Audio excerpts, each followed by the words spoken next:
It's 8:19 in the morning on this, the 6th day of September in the year of our Lord Hello Kitty 2023. It is cold and dark here at Site B, but it's supposed to have 90% humidity, so I have a feeling it's going to be awful. Speaking of awful, I am your awful green thing from outer space that is the OGGM. There's an obscure reference for you. And it's Wednesday, I think. So on Wednesdays, we take a look at all the tabletop role-playing game product that should be on the shelves of your friendly local game store. That is, if you live in a city that happens to have a friendly local game store, and if that friendly local game store is wise enough to actively support role-playing games.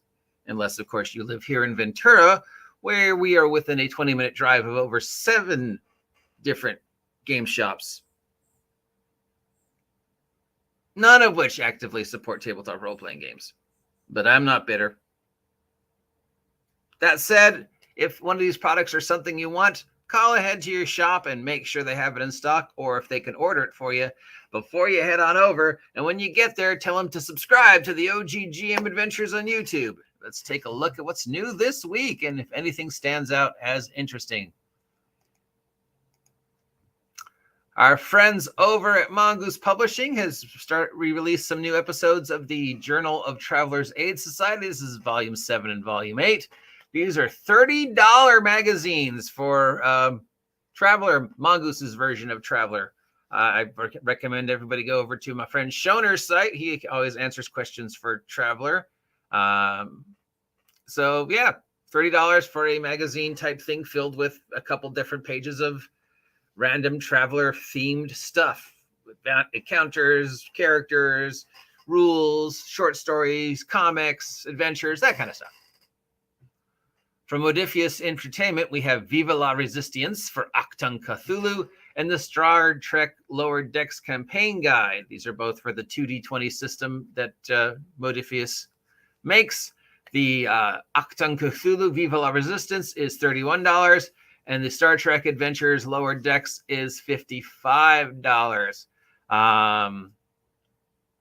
So if you're looking for some extra love for your Achtung Cthulhu or just any 2D20 themed Cthulhu Lovecraftian horror, we've got this $31 adventure supplement.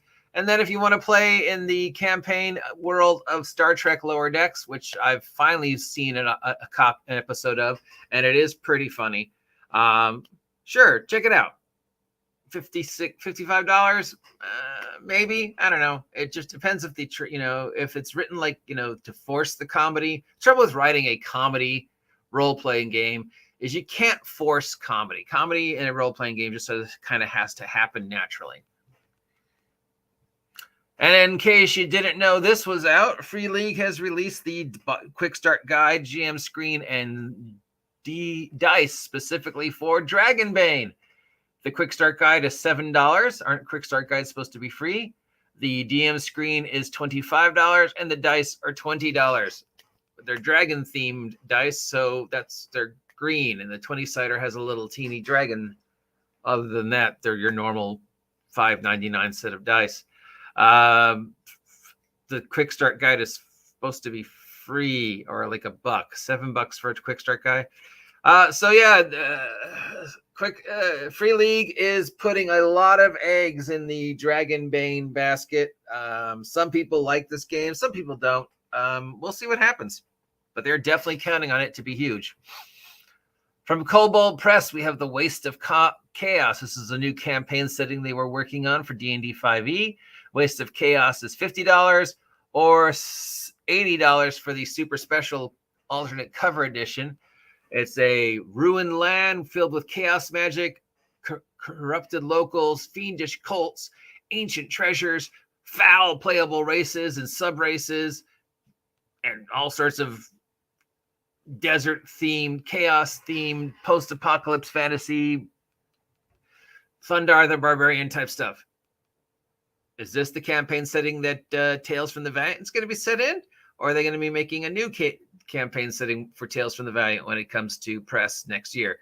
What about their other campaign setting of Midgard? Are they giving up on that, or they're just now supporting a different one? Is this the future of Midgard? Now, I got to say, of all the third-party people who make 5e, and let's face it, there's not a lot of them, Kobold's one of the oldest and definitely one of the best. You know, right now, Tales from the Valiant could be the #1 contender. We've talked about that before. We'll see. Down. Renegade Press has got some new stuff for the G.I. Joe role-playing game. We've got G.I. Joe RPG villain miniatures. It's a box of 12 miniatures for $55. And for an additional penny, you can also get the Cobra Confusion Transformers RPG Cobra that was giving around at some of the conventions, part of RPG a Day freebies. So basically, yeah, you're getting a bunch of figures for Power Rangers, G.I. Joe, and you can get a free adventure for Power Rangers, G.I. Joe. Speaking of Power Rangers, I caught an episode of the new Power Rangers series, which possibly is the last Power Rangers series, which if this is the quality we've come to expect, then maybe it is time to at least put the franchise on hold because it's awful. Power Rangers Cosmic Fury is awful. And it was a really simple season to do. I mean, Q Ranger, Rangers in space with spaceships and that are based around balls. It was a good season. It wasn't a great season, but it was a good season. And they've taken it and just ruined it, which sucks. From Random Order Creations, we have Black Pudding #7 and Black Pudding Adventure Genre.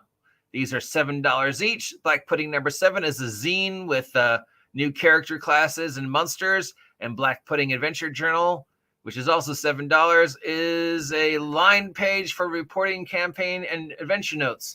The journal is A5 size and has 24 line pages printed on uncoded. So it's a $7 for a 99-cent folder of blank paper, line paper with a skull on the cover. You do know I can go to pretty much any store right now with the back to school sales going on and get the exact same thing for like $1.99, and the only difference is it doesn't have a skull on it, right? You know that, right? From AAW Games, not the people who make the root beer, but AAW Games, we have Mini Dungeon Tomb for Pathfinder. This is a $60 Pathfinder compatible thing with 130 ready to run mini dungeons. So 5-room dungeons, 8-room dungeons, that kind of thing.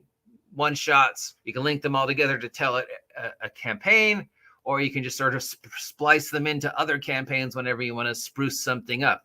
Oh, we're going to go down that hallway. Fuck, I didn't map out that hallway. I didn't think anybody would go down it. I forgot I even put that hallway on the map. Hold on a sec. I'm going to reach for Mini Dungeon Tomb, and there. Can't go wrong with something like this. And for $60, those does feel a little pricey. And from Renegade Game Studios, we have some dice bags. One is Vampire the Masquerade themed, and one is Hunter the Reckoning themed. These are fabric dice bags that supposedly might hold 5, 6, 10 dice. And they're $15 each. A little pricey for a dice bag, but, not bad.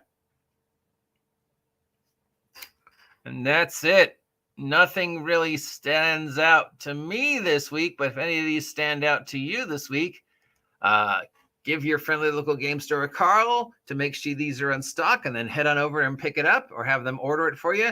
And remember to tell everybody in that store to subscribe to the OGGM Adventures and help them hit 2,000 subs by the end of the year.